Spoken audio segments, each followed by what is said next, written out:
বন্ধুরা এইভাবে বানান যদি পাকা আমের জ্যাম, বাচ্চা থেকে বড় সবাই চেটে পুটে খাবেন। মাত্র 3টি উপকরণ দিয়ে যে এত সুন্দর জ্যাম বানানো যায়, আপনারা না বানালে বাড়িতে বিশ্বাস করতে পারবেন না। আর এই জ্যামের সম্পর্কে আমি এই জ্যামটিকে আরও সুস্বাদু করার জন্য আমি যেটি করেছি, এই দেখুন বন্ধুরা, জ্যামটি এখনো পুরোপুরিভাবে ঠান্ডা হয়নি, তাতে কি সুন্দর হয়ে একদম বসে গেছে। দেখুন এতটুকুও পড়ছে না। এইভাবে জ্যামটিকে যদি স্লাইস পাউরুটি বা ব্রেড পাউরুটির মধ্যে হালকা আলতো করে বুলিয়ে আর আলতো করে কামড় দেওয়া যায়, তাহলে একদম জমে ক্ষীর হয়ে যাবে। নমস্কার বন্ধুরা, অনিতার কিচেনে আপনাদের সবাইকে স্বাগত জানাই। আজকে মাত্র আমি 3টি উপকরণ দিয়ে পাকা আমের জ্যাম কিভাবে বাড়িতে বানিয়ে নেওয়া যায় সেইটি আপনাদেরকে দেখাবো। এই জ্যাম আপনারা অনেক দিন পর্যন্ত বানিয়ে সংরক্ষণ করে রাখতে পারবেন। এটি রুটি পাউরুটি যে কোনো সঙ্গেই খেতে খুবই দারুণ লাগে, খুব সুস্বাদু লাগে। তো চলুন ভিডিওটি শুরু করা যাক। ভিডিওটি আপনারা স্কিপ করবেন না, শুরু থেকে শেষ পর্যন্ত দেখুন, আশা করি ভালো লাগবে। আমি এখানে দুটো রোয়া মুক্ত আম নিয়েছি, পাকা আম। এবার এর থেকে আমের পিউরিটি বের করে নেব।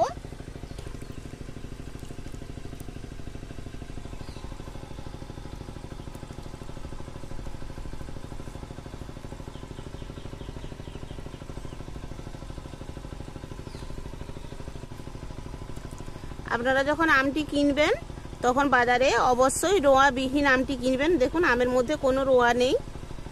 আর আপনাদের বাড়িতে যদি গাছের মধ্যেও থাকে, তা চেষ্টা করবেন আমের মধ্যে যাতে না রোয়াটি থাকে। রোয়াবিহীন আমটি হলে আমের জ্যামটি খুব সুন্দর হয়।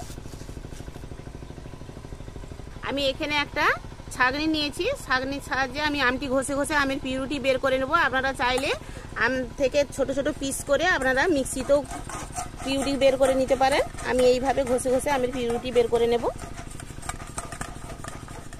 আমি দুটো আম 500 গ্রাম নিয়েছিলাম, সেই আম থেকে 300 গ্রাম আমের পিউরি বেরিয়েছে। এবার আমি উনুন ধরিয়ে নিয়েছি হালকা আঁচের মধ্যে।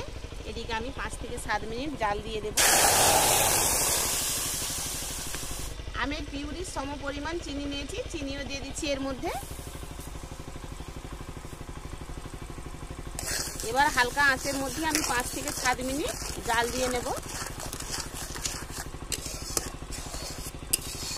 5-7 মিনিট ফুটিয়ে নিয়েছি হালকা আঁচের মধ্যে। এবার এর মধ্যে আমি 1 চামচ লেবুর রস দিয়ে দেব, এই জ্যামটিকে অনেক দিন সুরক্ষিত রাখার জন্য, এবং এটি পরিষ্কার স্বচ্ছ করে দিবে এই জ্যামটি। আবার এইটিকে আমি 5 মিনিটের জন্য ফোটাবো হালকা আঁচে।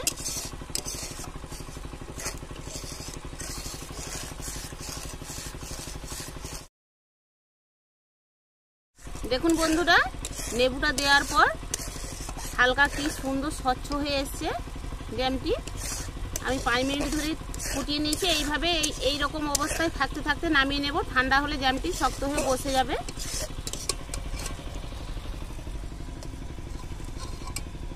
এবার এই জ্যামটিকে ভরে নেওয়ার জন্য আমি একটি কাঁচের কৌটো নিয়েছি। এই জ্যাম রাখার জন্য কিন্তু বন্ধুরা কাঁচের কৌটোই দরকার। কাঁচের পাত্র ছাড়া আপনারা অন্য কোনো কিছুর মধ্যে রাখলে জ্যাম ভালো থাকবে না। আর কৌটোটি কেনার পর অবশ্যই ভালো করে ধুয়ে শুকিয়ে নেবেন, যেন পরিষ্কার হয়। এই দেখুন জ্যামটা কতটি বসে এসেছে। এখনো ঠান্ডা হয়নি, উষ্ণ গরম থাকা অবস্থায় ভরে নেব, তা না হলে একদম শক্ত জ্যামের মতো হয়ে যাবে, তখন কৌটোর মধ্যে ভরতে অসুবিধে হবে। এই ঠান্ডা হলে একদম পুরো জ্যামের মতো শক্ত হয়ে বসে যাবে।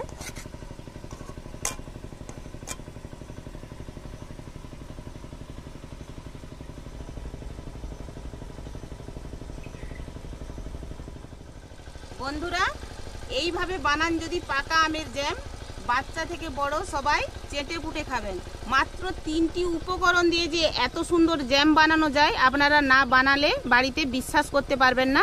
আর এই জ্যামের সম্পর্কে আমি এই জ্যামটিকে আরও সুস্বাদু করার জন্য আমি যেটি করেছি, এখানে গন্ধরাজ লেবু ব্যবহার করেছি। আপনারা যদি এই গন্ধরাজ লেবু ব্যবহার করেন, আমি 100% গ্যারেন্টি দিয়ে বলতে পারি দোকানের কেনা জ্যামের থেকেও এই জ্যামের স্বাদ অন্যরকম, খেতে অসাধারণ স্বাদের হয়। আমি প্রায় মাঝে মাঝেই বাড়িতে বানাই। তো এই সিজনে আর যাই হোক, আমের অভাব নেই।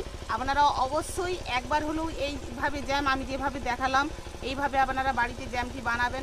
এই দেখুন বন্ধুরা, জ্যামটি এখনো পুরোপুরিভাবে ঠান্ডা হয়নি, তাতে কি সুন্দর হয়ে একদম বসে গেছে। দেখুন এতটুকুও পড়ছে না।